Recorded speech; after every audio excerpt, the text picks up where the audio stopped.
এই তরকারিটা আমি কিভাবে রান্না করলাম আর কী কী দিয়ে রান্না করলাম দেখতে থাকেন। আমি কী কী দিয়ে রান্না করি, কিভাবে রান্না করি, ঠিক আছে তো। আসসালামু আলাইকুম। এখানে তিনটে না চারটে বাটা মাছ আছে, দুটো টমেটো, দুটো পেঁয়াজ, রসুন, শুকনো লঙ্কা, একটা আলু, এখানে সিম। কীভাবে আমি রান্না করছি দেখেন। সিম আলু দিয়ে টমেটো দিয়ে মাছের তরকারি, ঠিক আছে তো। রমজান মাসের জন্য স্পেশাল এটা তরকারি।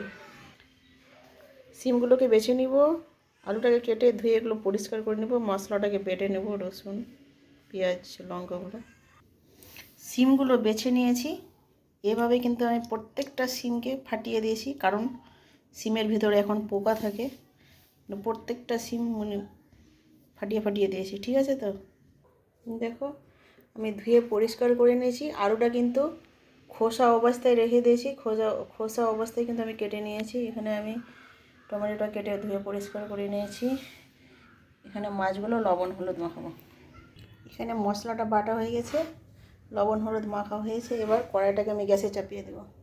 কড়াইটাকে গ্যাসে চাপিয়ে দিয়েছি, কড়াইটা গরম হয়ে গেছে। আমি তেল দিয়ে দিব।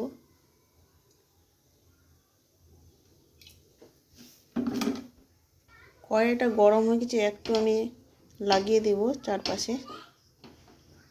এবার আমি মাছগুলো দিয়ে দেব এক এক করে।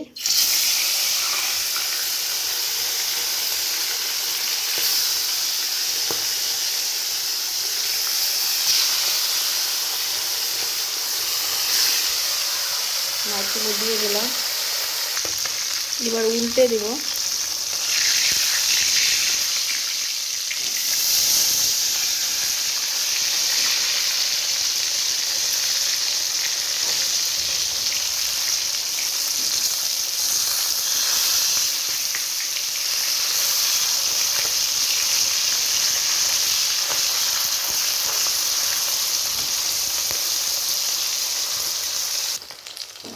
মাছটা ভাজা হয়ে গেছে, আমি তুলে নেব।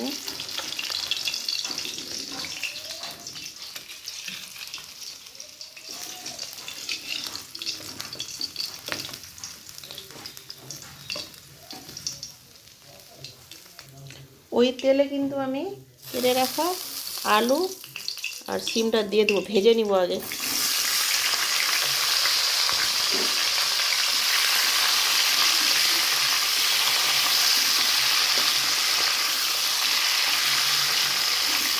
ভেজে নিব, এইভাবে ভেজে নিলে তরকারিটা কিন্তু খেতে দারুণ লাগে। এভাবে রান্না করে দেখবেন।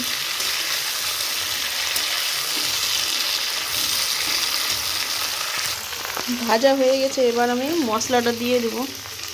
মশলাটা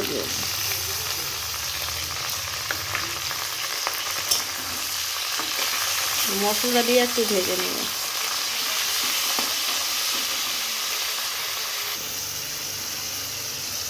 লবণ দিয়ে দেব,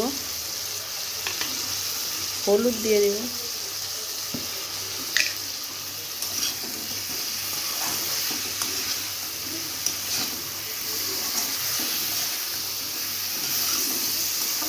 এভাবে একটু কষিয়ে নেব। কষানো হয়ে গেছে, এবার জল দিয়ে দেব।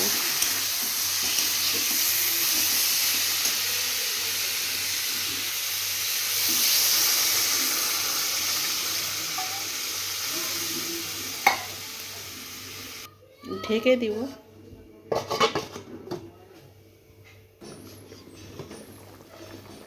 বলক চলে এসছে, ঢেকে দেবো আর একটু।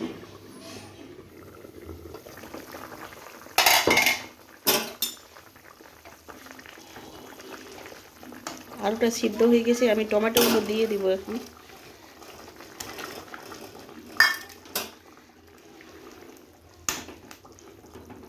তরকারিটা কিন্তু খেতে দারুণ এইভাবে রান্না করলে। আগে কিন্তু আমি ভেজে নিয়েছি, তারপরে মশলা দিয়েছি। ঢেকে দিলাম আমি 1 মিনিটের জন্য। 1 মিনিট পর ফিরে আসলাম।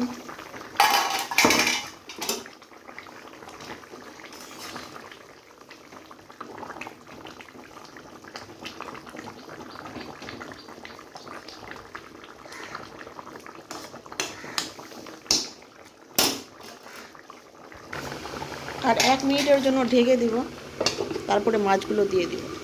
1 মিনিট পরে ফিরে চলে এসেছি আবার। এবার আমি মাছগুলো দিয়ে দিব।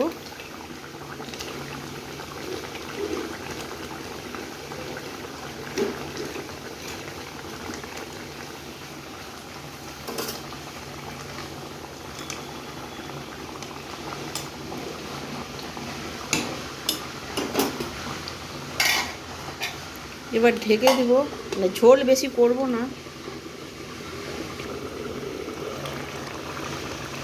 আর একটু কমিয়ে দেব, ঝোল করব। 1 মিনিট পরে আবার আসলাম, আমার তরকারিটা হয়ে গেছে। এবার আমি ঢেকে দেব, গ্যাসটাকে অফ করে দিই।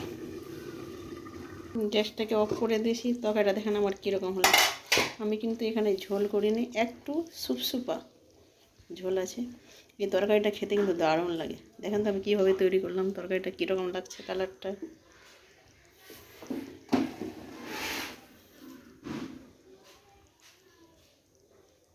দারুণ লাগছে না? এভাবে রান্না করে দেখবেন আমার মতো। রমজান মাসের কিন্তু স্পেশাল এটা একটা তরকারি। এখানে ভিডিওটা শেষ করলাম। আল্লাহ হাফেজ।